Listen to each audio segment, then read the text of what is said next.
Добар ден! Јас сум наставничка Билјана Миловска од Основното училиште Војна Чернодрински од Скопје. Денес во нашата училница имаме за задача да го разгледаме делењето како групирање или споделување. Делењето може да се разбере и како стратегија за решавање на поголеми проблеми, со групирање во помали проблеми и потоа решавање на помалите проблеми. Да се потсетиме, делењето е обратна операција од множењето. 30 делено на 3 еднакво на 10, затоа што 10 по 3 еднакво на 30. Делењето може да се направи преку групирање или како споделување. За таа цел еве два едноставни сликовити прикази. Во првиот приказ имаме една голема група од 20 звездички. Кога ќе ја поделиме на две помали групи, ќе добиеме две групи од по 10 звездички.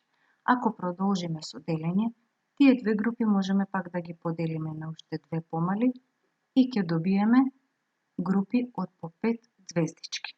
Значи вкупно 4 групи по 5 звездички. Вториот сликовит приказ ни објаснува дека делењето може да биде и со споделување.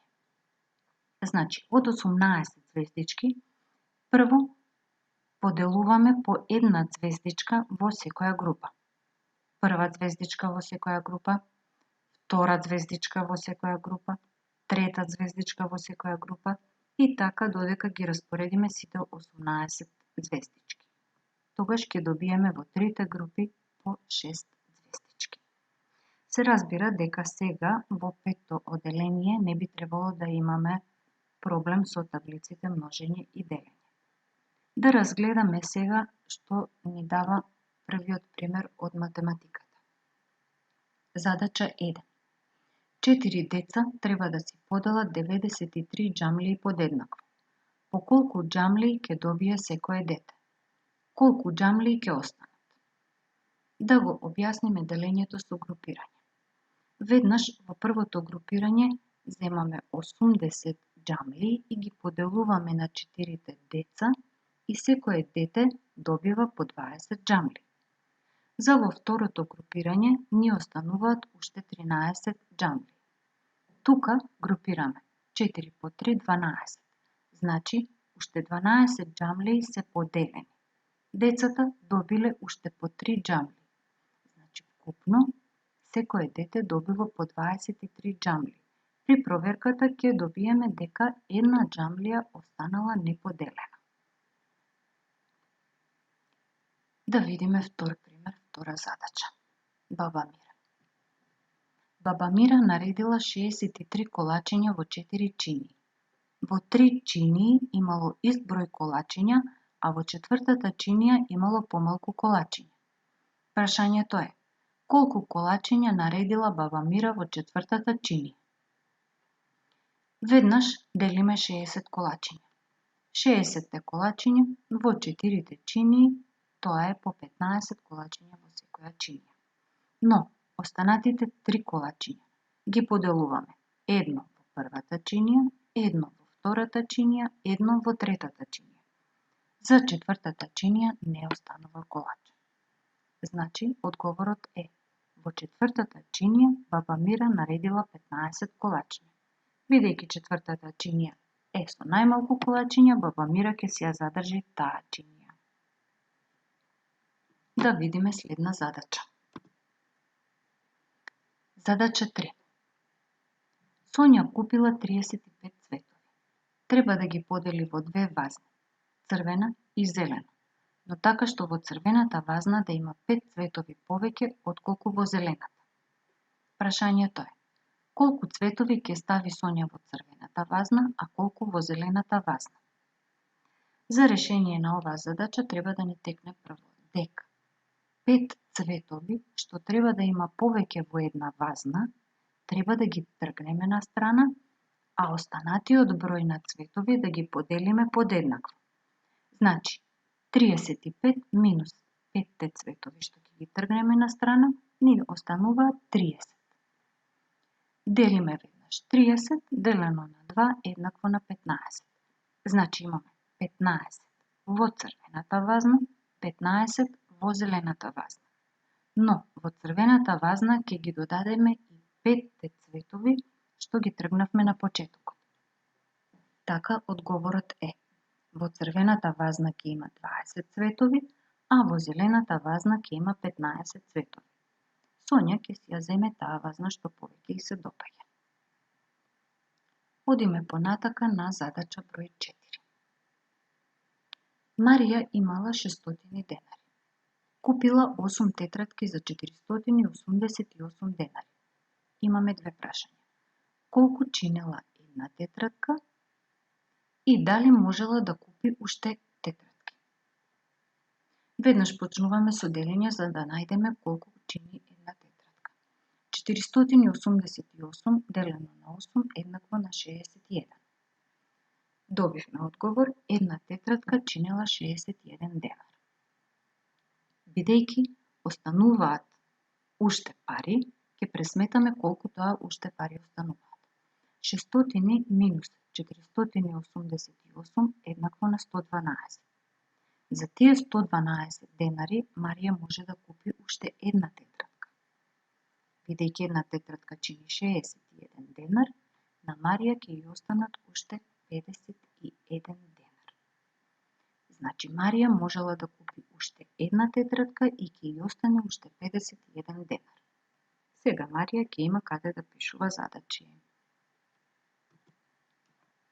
Следна задача. На настава во природа отишле 316 ученици со неколку автобуси. Во првиот автобус сместени се 46 ученици, а во останатите 6 автобуси сместени се подеднаков број на ученици. Прашањето е: по колку ученици има во секој од 6 автобуси? За да ја решиме оваа задача, треба да ни текне нешто слично како во задачата со вазните. Веднаш ќе ги одземеме 46 ученици, бидејќи тие веќе се сместени во првиот автобус. 316 минус 46 еднакво на 270.